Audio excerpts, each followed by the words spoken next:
नमस्कार.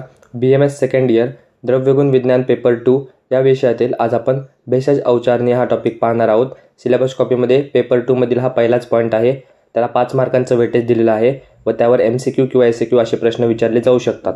तर भेषज अवचारणीय उत्तम औषध कोणतं? जे औषध व्याधीहरण करून रोग दूर करते व आरोग्याचे रक्षण करते ते उत्तम औषध होय.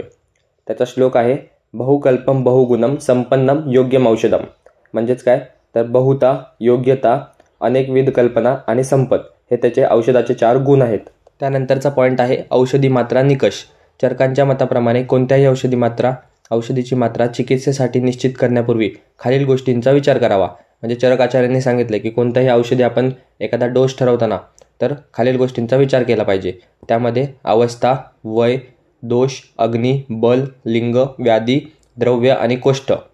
तर ह्या गोष्टींचा विचार करूनच त्यानंतर चिकित्सेसाठी औषधी मात्रा ठरवली पाहिजे. त्यासोबतच भेषज अवचारणी या टॉपिकच्या अंडर विरुद्ध आहार, अनुपान, पंचविध कषाय कल्पना, इतर कल्पना, त्यानंतर औषधी प्रयोग मार्ग हे सर्व पॉईंट्स येतात व या सर्व पॉईंट्सचे नोट्स आपण इतर कोणत्या ना कोणत्या विषयामध्ये पाहिलेले आहेत. तर तेच तुम्हाला मॅटर सेम इथे आलं तर ते लिहायचं आहे, बाकी त्यात काही वेगळं नाही. त्यानंतर भेषज काल म्हणजे औषध सेवनाचा काल. औषधी द्रव्य कितीही गुणकारी असले तरी ते योग्य काळी दिले गेले तरच ते उपयोगी पडते.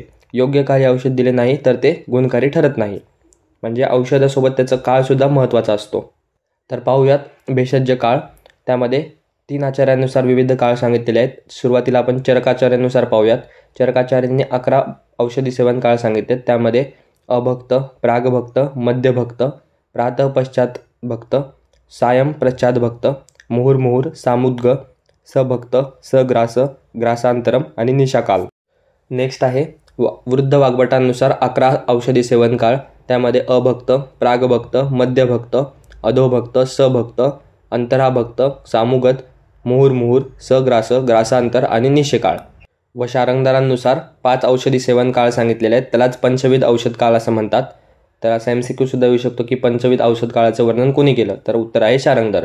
त्यानंतर त्यांनी सांगितले प्रातःकाळ, दिवसा भोजनावेळी, त्यानंतर सायंकाळी भोजनावेळी, मुहुर्मुहुर आणि निशिकाळ.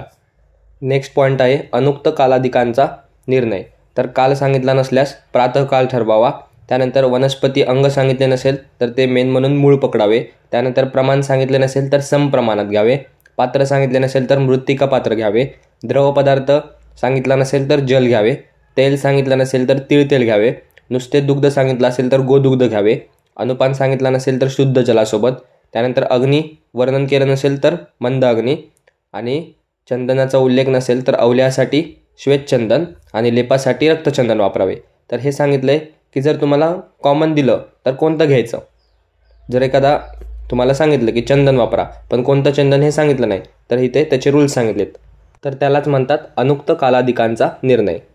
त्यानंतर यामध्ये अजून एक असा पॉईंट्स आहेत की औषधी व्यवस्था म्हणजे मेडिसिन प्रेस्क्राईब कसं करायचं, त्यानंतर प्रेस्क्रिप्शन कसं लिहायचं, त्याचा फॉर्मॅट काय असतो हे काही तुम्हाला पेपरला विचारणार नाही तरी पण एकदा माहीत असू द्या की प्रेस्क्रिप्शन आपण कसं लिहितो, त्याचा काय फॉर्मॅट आहे. सुरुवातीला पेशंटचा इंट्रो असतो, त्याचं नाव, गाव, पत्ता, वय, त्यानंतर त्याचं निदान, त्यानंतर आपण त्याला ट्रीटमेंट देतो ते, त्याच्यानंतर काय फॉलो करायचं ते देतो आणि शेवटी खाली आपलं डॉक्टरचं नेम आणि सिग्नेचर असते. हा एक ऑर्डिनरी फॉर्मॅट आहे प्रेस्क्रिप्शन रायटिंगचा जो तुम्हाला माहीत असला पाहिजे. तर या होत्या द्रव्यगुण विषयातील पेपर 2 मधील भेषज अवचारणी या टॉपिकच्या नोट्स.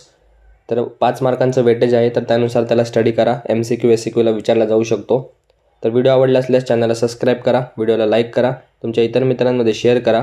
भेटूया एका नवीन व्हिडिओमध्ये नवीन टॉपिकसोबत. धन्यवाद. So guys, subscribe Ayurveda Essence for more such videos. You will get all handwritten notes here.